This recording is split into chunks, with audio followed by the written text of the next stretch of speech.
नमस्कार सुदर्शन न्यूज में आपका स्वागत है। रात के 10 बज चुके हैं और 10 की बात के साथ मैं हूं मुकेश कुमार।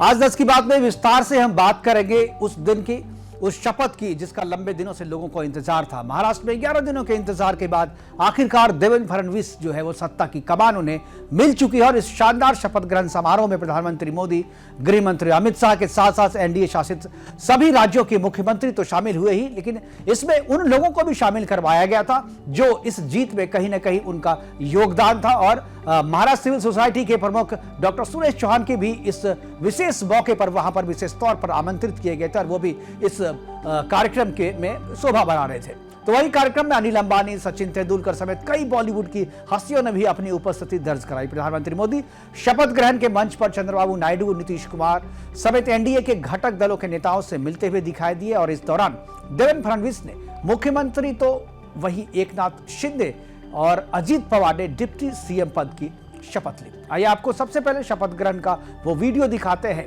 कि किस तरीके से उन्होंने शपथ लिया, वो पहले दिखाते हैं। आप देखिए कि किस तरीके से तीनों नेताओं ने अपने अपने शपथ में अपने नाम के साथ अपनी माता का भी नाम लिया। हालांकि शुरू में लोगों को जब ये पता चला कि माता का नाम लेकर के शपथ ली जा रही तो लोगों ने इसे लाड़की बहन योजना और स्त्रियों के सम्मान और जो आधी आबादी है उसके सम्मान से इसे जोड़ा। ये बात सही है कि उनका सम्मान है, लेकिन ये सम्मान कोई आज नहीं दिया जा रहा।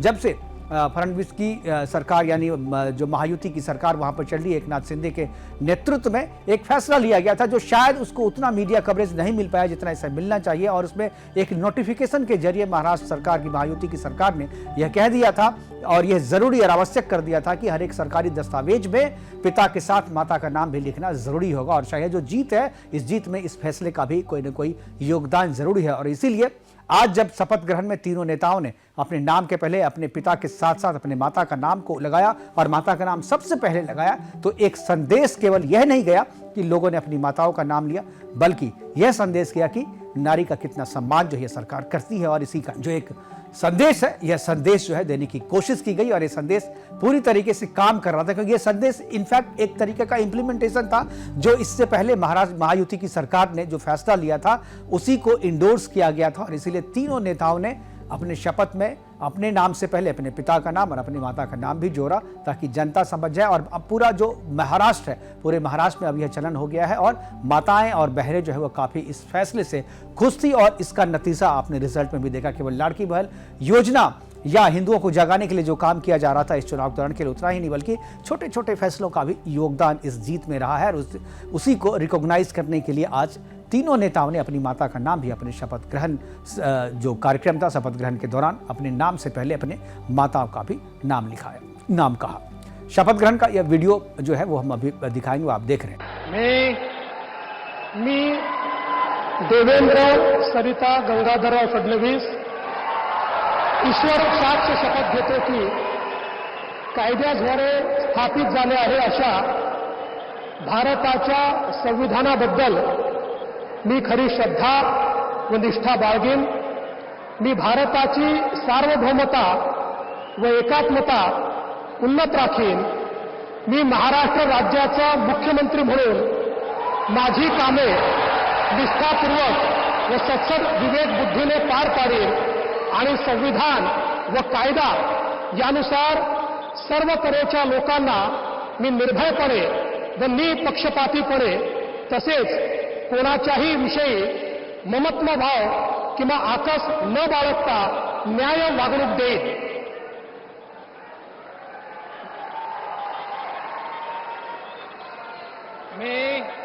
मी देवेंद्र सरिता गंगाधरराव फडणवीस ईश्वर साक्ष शपथ घेतो की महाराष्ट्र राज्याचा मुख्यमंत्री म्हणून माझ्या विचारार्थ आणली जाईल किंवा मला ज्ञात होईल अशी कोणतीही बाब असा मुख्यमंत्री म्हणून माझी कामे यथायोग्य पार पाडण्यासाठी आवश्यक असेल ते खेरीज करून एरवी मी कोणत्याही व्यक्तीला किंवा व्यक्तींना प्रत्यक्षपणे व अप्रत्यक्षपणे कळवणार नाही किंवा त्यांच्याकडे उघड करणार नाही।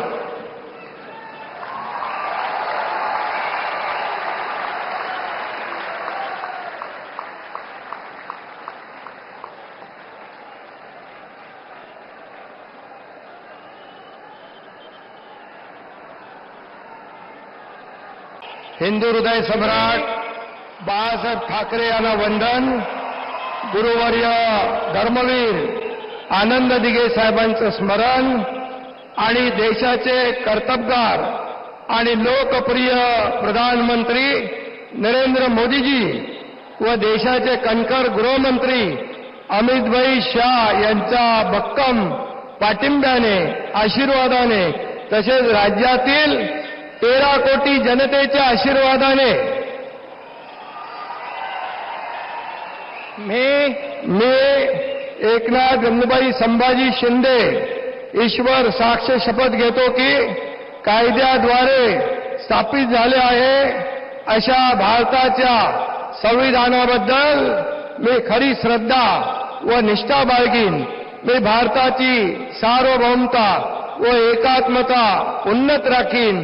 मी महाराष्ट्र राज्याचा उपमुख्यमंत्री म्हणून माझी कामे निष्ठापूर्वक व सत्सद विवेक बुद्धीने पार पाडीन आणि संविधान व कायदा यानुसार सर्व तऱ्हेच्या लोकांना मी निर्भयपणे व निष्पक्षपातीपणे तसेच कोणाच्याही विषयी ममत्वभाव किंवा आकस न बाळगता न्याय्य वागणूक देईन.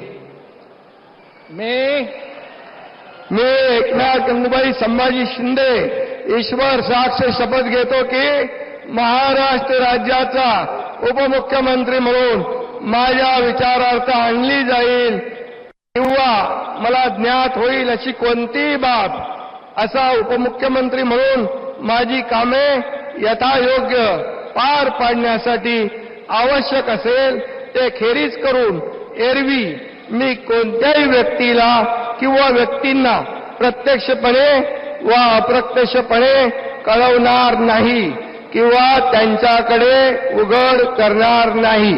धन्यवाद. मी अजित आशाताई अनंतराव पवार गांभीर्यपूर्वक प्रतिज्ञा करतो की कायद्याद्वारे स्थापित झाले आहे अशा भारताच्या संविधानाबद्दल मी खरी श्रद्धा व निष्ठा बाळगीन. मी भारताची सार्वभौमता व एकात्मता उन्नत राखीन. मी महाराष्ट्र राज्याचा उपमुख्यमंत्री म्हणून माझी कामे निष्ठापूर्वक व सद विवेक बुद्धीने पार पाडीन आणि संविधान व कायदा यानुसार सर्व तऱ्हेच्या लोकांना मी निर्भयपणे व निपक्षपातीपणे तसेच कोणाच्याही विषयी महत्वभाव किंवा आकस न बाळगता न्याय वागणूक देईन. मी अजित आशाताई अनंतराव पवार गांभीर्यपूर्वक प्रतिज्ञा करतो की महाराष्ट्र राज्याचा उपमुख्यमंत्री म्हणून माझ्या विचारार्थ आणली जाईल किंवा मला ज्ञात होईल अशी कोणती बाब असा उपमुख्यमंत्री म्हणून माझी कामे यथायोग्य पार पाडण्यासाठी आवश्यक असेल ते खेरीज करून एरवी मी कोणत्याही व्यक्तीला किंवा व्यक्तींना प्रत्यक्षपणे व अप्रत्यक्षपणे कळवणार नाही किंवा त्यांच्याकडे उघड करणार नहीं. पहली बार महाराष्ट्र की कमान संभालने के बाद देवेंद्र फडणवीस ने सबसे पहले कैबिनेट की बैठक की और इस बैठक में उन्होंने सबसे पहले मुख्यमंत्री सहायक निधि की फाइल पर हस्ताक्षर किए. फाइल पर सीएम फडणवीस ने पुणे के मरीज चंद्रकांत शंकर करहाड़े को मुख्यमंत्री चिकित्सा राहत कोष से 5 लाख की सहायता देने का निर्देश दिया और फिर इसके बाद देवेंद्र फडणवीस ने एक प्रेस कॉन्फ्रेंस का आयोजन किया जहां उन्होंने राज्य के विकास के लिए अपनी योजनाओं के बारे में तो बताया ही, इसके साथ साथ मुख्यमंत्री ने कहा कि हम संकल्प पत्र के वादों को पूरा करेंगे, मेरा ध्यान राज्य के विकास पर है। और इसके साथ ही उन्होंने यह भी कहा कि विपक्ष की आवाज को किसी भी कीमत पर दबाया नहीं जाएगा। साथ ही उन्होंने कहा कि हमारी भूमिका बदली है लेकिन दिशा वही है और नागपुर अधिवेशन से पहले विभागों का बंटवारा भी कर दिया जाएगा। आइए आपको सुनाते हैं कि प्रेस कॉन्फ्रेंस के दौरान महाराष्ट्र के नए मुखिया ने क्या कहा।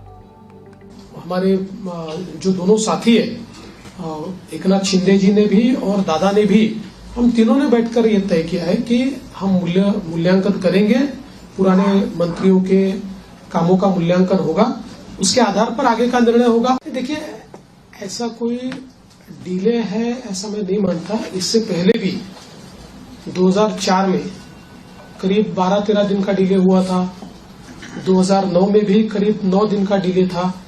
तो कई बार हम लोगों को ये समझ लेना पड़ेगा कि कोएलिशन की गवर्नमेंट होती है तो उसमें बहुत निर्णय करने पड़ते हैं। एक पार्टी की सरकार होती है तो निर्णय एक ही पार्टी को करना है। कोएलिशन की गवर्नमेंट में बहुत बड़े पैमाने पर कंसल्टेशन करना पड़ता है। वो कंसल्टेशन हमने किया है। करीब करीब हमारे नंबर्स भी हमने फ्रीज किए हैं। वो कितने अभी हम नहीं बताएंगे, वो पार्टियां बताएंगी, इसलिए मुझे पूछो मत। और पोर्टफोलियो को भी अभी हम लोगों ने करीब करीब फाइनलाइज किया है। कुछ थोड़ा बचा है, उसमें वो भी कर लेंगे। तो मुझे लगता है कि अब हमारे सामने जो प्रश्न थे वो प्रश्न धीरे धीरे समाप्त हो गए। सरकार बनाने के बाद पहले ही दिन पूरी तरीके से एक्टिव होकर देवेंद्र फडणवीस ने यह तो साबित कर दिया कि महाराष्ट्र की डबल इंजन की सरकार किसी भी हालत में विकास के पथ से भटकने वाला नहीं है और अब यह पहले से भी ज्यादा गति से पूरे राज्य में अपने वादों को पूरा करने के लिए काम करेगी और जो संकल्प पत्र में वादे किए गए, जो संकल्प लिए गए, उन संकल्पों को तेजी के साथ पूरा करेगी।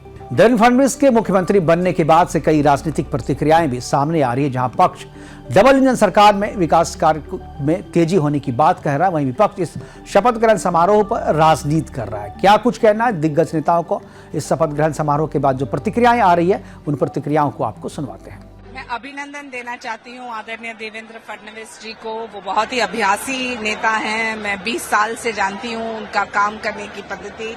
और मैं अभिनंदन देना चाहती हूँ हमारे आदरणीय एकनाथ शिंदे जी को और अजीत पवार जी को, क्योंकि उन्होंने व्यक्तिगत अपने जो भी आकांक्षा अपेक्षा है उसके ऊपर रखा है महाराष्ट्र प्रदेश की आकांक्षा अपेक्षा।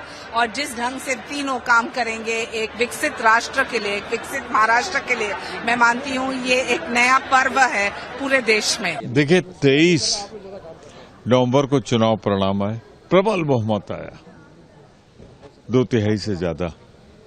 और सरकार में चीफ मिनिस्टर कौन रहेगा, डिप्टी चीफ मिनिस्टर कौन रहेगा, इस पे लग गए 11-12 दिन।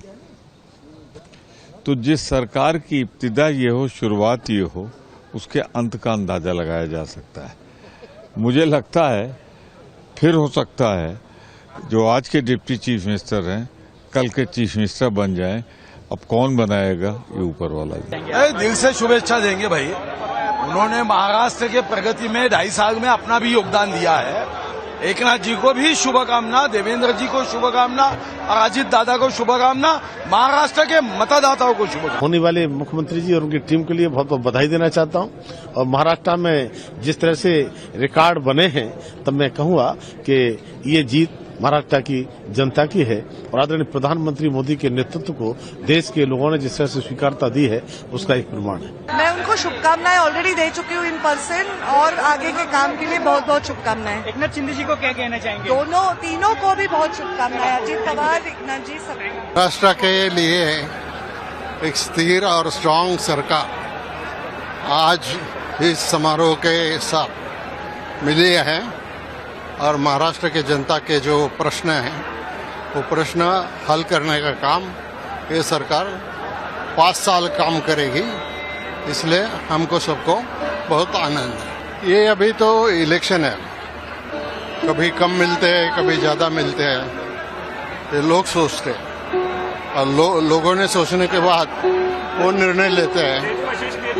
फाइनली लोगों का निर्णय अपने को एक्सेप्ट करना पड़ता है। देखिए, मैं शुभेच्छा दिल से देता ही हूँ। आज यहाँ पर लाखों की तादाद में लोग यहाँ पर मौजूद हैं। आप लोग देख रहे हैं कि लोगों में एक लोकप्रिय मुख्यमंत्री और उप मुख्यमंत्री, प्रधानमंत्री जब खुद यहाँ आते हैं, इसका महत्व क्या है आप समझ सकते हैं। आज महाराष्ट्र विकास की ओर चल पड़ा है, राज्य की स्थिर सरकार मिली है और आमदारों का शपथ ग्रहण अभी 7, 8, 9 को होगा। जो जनादेश मिला था उसका सम्मान उद्धव ठाकरे जी ने नहीं किया, और लेकिन आज जनादेश का। तो ये 10 की बात में आज इतना ही, क्योंकि आज वो दिन था, ऐतिहासिक दिन, जब महाराष्ट्र के मुख्यमंत्री के रूप में देवेंद्र फडणवीस ने केवल शपथ ही नहीं ली बल्कि एक नए अध्याय की शुरुआत की है। यह अध्याय इसलिए भी जरूरी है क्योंकि जिस मुद्दे पर यहां पर चुनाव लड़ा गया था वो मुद्दा केवल महाराष्ट्र के लिए नहीं बल्कि पूरे देश के लिए जरूरी है। और महाराष्ट्र से हिंदू राष्ट्र के नींव की जो शुरुआत हुई है उसका लोगों का इंतजार रहेगा। इसलिए इस मायने में भी महाराष्ट्र में इस शपथ का लोगों को इंतजार था और इस शपथ का इतना महत्व बताया जा रहा है। अभी के लिए